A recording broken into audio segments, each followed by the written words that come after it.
बच्चों इसी प्रकार अब आते हैं सीखने के सिद्धांत, द थ्योरी ऑफ लर्निंग। ये बहुत इंपॉर्टेंट है, इनको आप अच्छे से करना।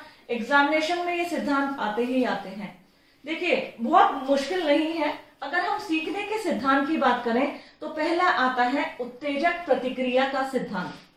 उत्तेजक प्रतिक्रिया का सिद्धांत ये थॉर्नडाइक का सिद्धांत था। थॉर्नडाइक समाजशास्त्री थे, इन्होंने ये सिद्धांत दिया। थॉर्नडाइक ने कहा कि उत्तेजक प्रतिक्रिया कहते हैं जब हम किसी तत्परता से, मतलब उन्होंने इस सिद्धांत को दो भागों में नियम के अनुसार बताया, तत्परता का नियम और अभ्यास का नियम। व्यक्ति कब सीखता है आप ही बताइए। व्यक्ति दो प्रकार से सीखता है। तत्परता, जब उसको किसी कार्य को करने की अंदर से जिज्ञासा होती है, चाह होती है कि मुझे ये कार्य करना ही करना है, मुझे परीक्षा में फर्स्ट आना ही आना है।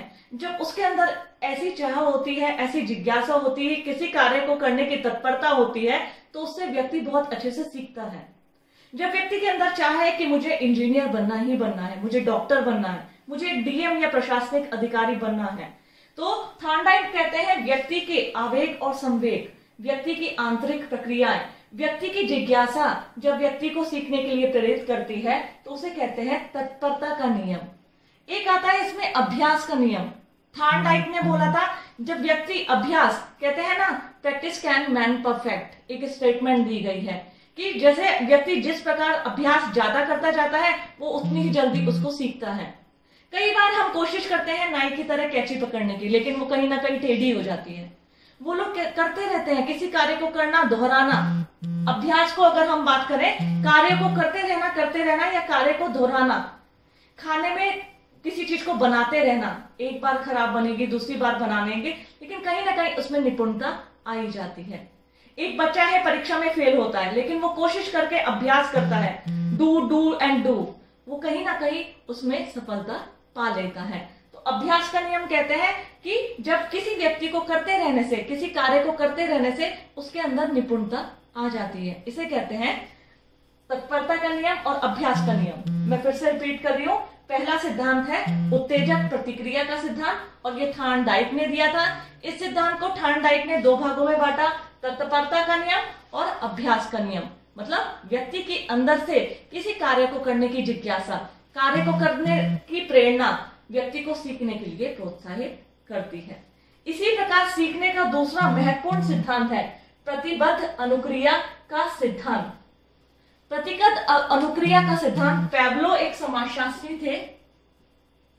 पैब्लो, आपने ये सिद्धांत बताया, उन्होंने एक इजी एग्जाम्पल से बताया। देखिए, उन्होंने बताया कि उनके पास एक पालतू कुत्ता था। वो घंटी बजाते थे और जब से कुत्ता घंटी बजाने से आता था वो उसको रोटी दे देते थे। धीरे धीरे 2 बार 3 बार 4 बार ऐसे करने से कुत्ता समझ गया कि जैसे ही घंटी बजेगी कि मुझे रोटी मिलने वाली है, उसके मुंह से लार आना शुरू हो जाती थी। तो जैसे ही वो घंटी बजाते थे, कुत्ता दौड़ के आता था, वो उसको रोटी दे देते थे। उसके मुंह से जैसे घंटी बजती थी, कुत्ते के मुंह में लार आना शुरू हो जाता था। लेकिन उन्होंने क्या किया, इस नियम को चेंज किया। उन्होंने क्या किया, घंटी बजाई, कुत्ता आया, कुत्ते को उन्होंने रोटी नहीं दी और फटकार कर उसको भगा दिया। एक बार कैसा किया, 2 बार ऐसा किया। तीसरी बार जब घंटी बजी, कुत्ता डरने लगा, उसके मुंह से लार नहीं आई, वो डरने लगा क्योंकि उसने सीखा। That is the process of learning. जब हम किसी कार्य को, तभी तो उसको क्या कहा गया, प्रतिबद्ध अनुक्रिया का सिद्धांत या संबंध प्रतिक्रिया का सिद्धांत भी कहते हैं कि घंटी बजाने का संबंध उसकी लार आना, उसको रोटी मिलने से था। लेकिन जब उन्होंने उसको चेंज कर दिया तो उसकी संबंध प्रतिक्रिया भी चेंज हुई और उसकी लार आना बंद हो गई। इसे बहुत अच्छे से पैब्लो ने परिभाषित किया। इसको आप सभी लोग अपने अपने एग्जाम्पल से बता सकते हैं। इसी प्रकार एक नेक्स्ट सिद्धांत है पुनर्बलन का सिद्धांत। पुनर्बलन या क्षेत्रीय सिद्धांत वास्तव में हम सीखने के उस विषय कहते हैं जब हम आसपास की क्षेत्रीय प्रतिक्रियाओं से सीखते हैं। किसी कार्य को हमने दूसरे व्यक्ति को करते हुए देखा, घर पर आकर हमने अभ्यास के माध्यम से उसको करना चाहा। 1 बार नहीं होगा, 2 बार नहीं होगा। आज विश्व में कोई भी ऐसा काम नहीं है कि अगर आप सीखने की चाह रखते हैं और आप ना कर पाए। ऐसा इम्पॉसिबल है बच्चों। इसीलिए तो ये थ्योरीज बनी है। समाजशास्त्र में सामाजिक रूप से अभी जो मैंने सीखने के आपको सामाजिक कारक, मनोवैज्ञानिक कारक बताए, ये सब थ्योरीज पे ही डिपेंड है। एक लास्ट इसमें सिद्धांत आता है अंतर्दृष्टि का सिद्धांत। अंतर्दृष्टि, कार्य को चाह से करना, बड़ी तत्परता से करना। और जब हमारी, कहते हैं ना, कई बार हमारी मन से आवाज निकलती है, अरे हमें गाना गाना है, हम गाना गाते हैं, शब्दों को पकड़ते हैं और बहुत अच्छे गा देते हैं, क्योंकि हमारा अंदर से मन है कार्य को करने का। मुझे पढ़ने का मन है, बाई चांस मैं किताब लेके बैठी हूं और मेरा मन पड़ा है कि मैं देखूं जरा मेरे मोबाइल में, फेसबुक में क्या आया है, मैं कभी भी लिख नहीं पाऊंगी, पढ़ नहीं पाऊंगी। रीजन है उसका, क्योंकि मेरा मन, मेरी अंतर्दृष्टि उस जगह लगी है जो मुझे कार्य करना है, पढ़ाई में नहीं लगी है।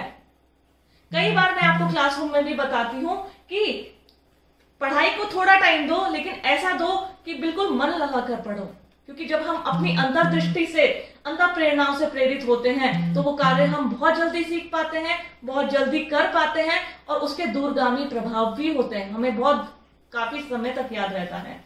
तो इसे कहते हैं अंतर्दृष्टि का सिद्धांत। तो सीखने के बच्चों दो सिद्धांत जो ये मैंने आपको बताया, उत्तेजक प्रतिक्रिया का सिद्धांत जो थॉर्नडाइक ने दिया था, और इसी प्रकार प्रतिबद्ध अनुक्रिया का सिद्धांत जो पैवलोव ने दिया था। वेरी इंपॉर्टेंट है और बिल्कुल भी मुश्किल नहीं है, आप लोग कर लीजिएगा।